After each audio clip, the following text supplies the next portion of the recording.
Summer's still here, but fall is right around the corner. Top 10 list coming your way. Niche. You know what to do.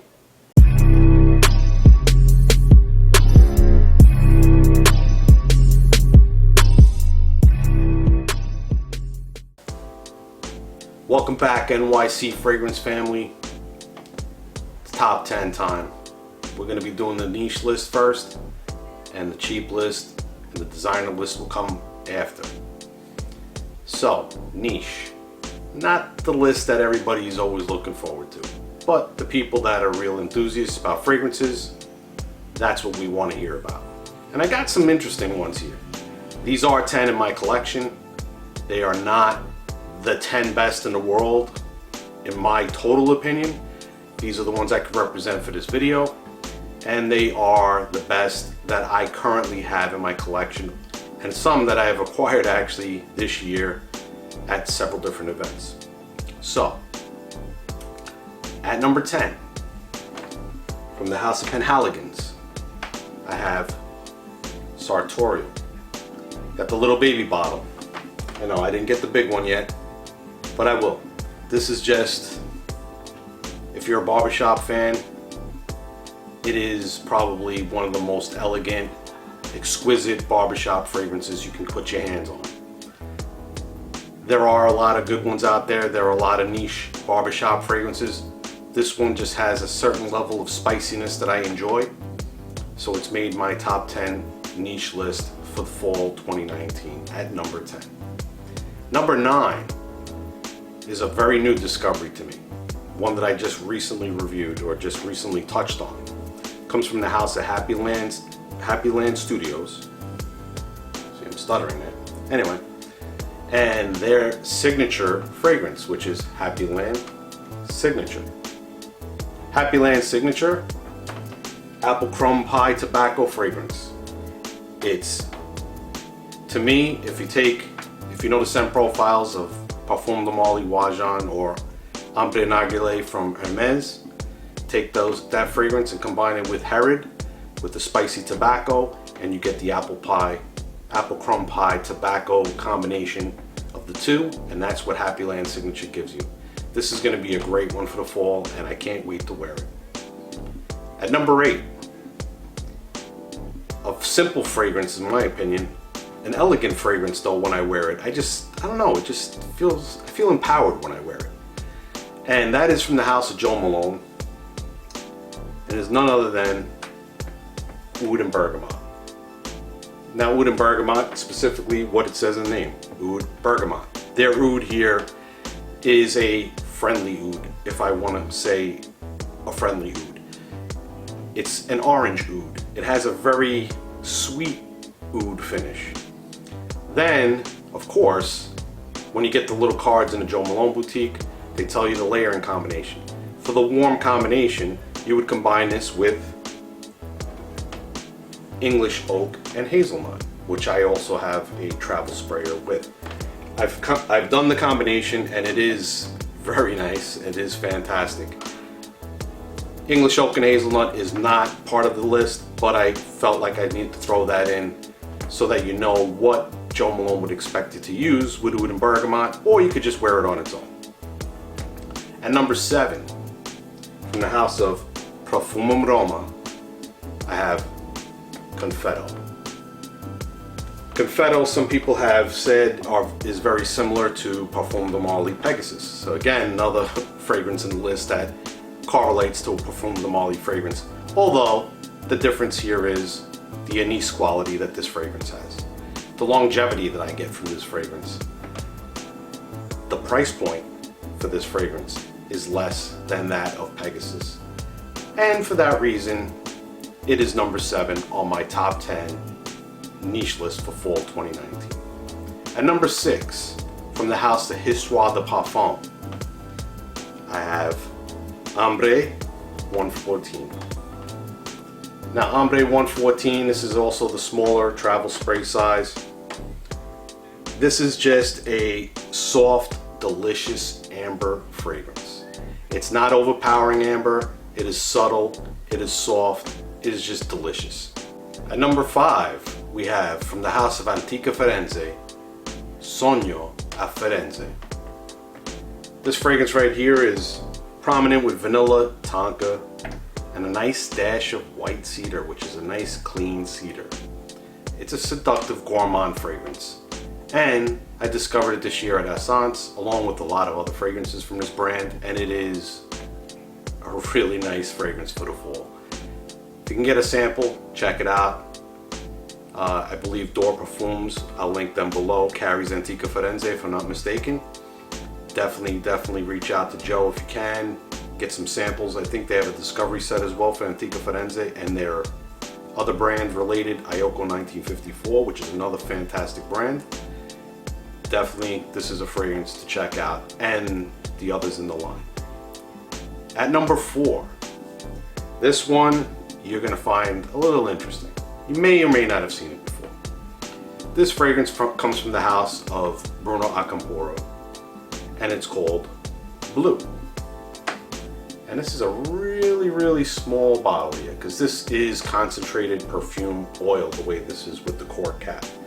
It does come in a spray, which Lucky Scent I believe carries at 30 ml in size. This is a rich floral. Now you're gonna say floral, and it is listed, if you look on Fragrantica, as a feminine fragrance. Now, I wore drops of this because I had a concentrated oil, which I also had a sample, and I haven't yet to open this little bottle that I have, but I had samples of Blu, which still, it had maybe this much oil in it, and a couple of dabs here and there, and that thing was going crazy all day.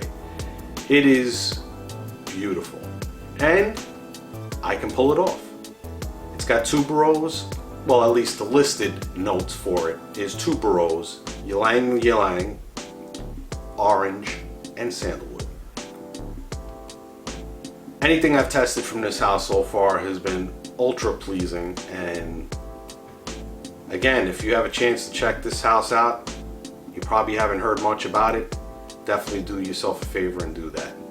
That's number 4, Bruno Acampora Blu. At number 3, my current favorite niche house, which has 2 in the list. So if at number 3 is the first one I'm going to talk about, then that means either number 1 or number 2 is this house again, correct? Well, at number 3, we have from the house of Nishane, and the fragrance is Karagoz. Karagoz means black eye in translation, and here's what I'm going to say. And there's no diss to this fragrance, because the fragrance I'm going to mention now came out after this one. But I recently smelled a fragrance called Tuscan King by Alexandria, which combines Creta Ventus and Tuscan leather. And a lot of people have been saying, well, how come nobody's figured out this scent profile? Here's what I'll say.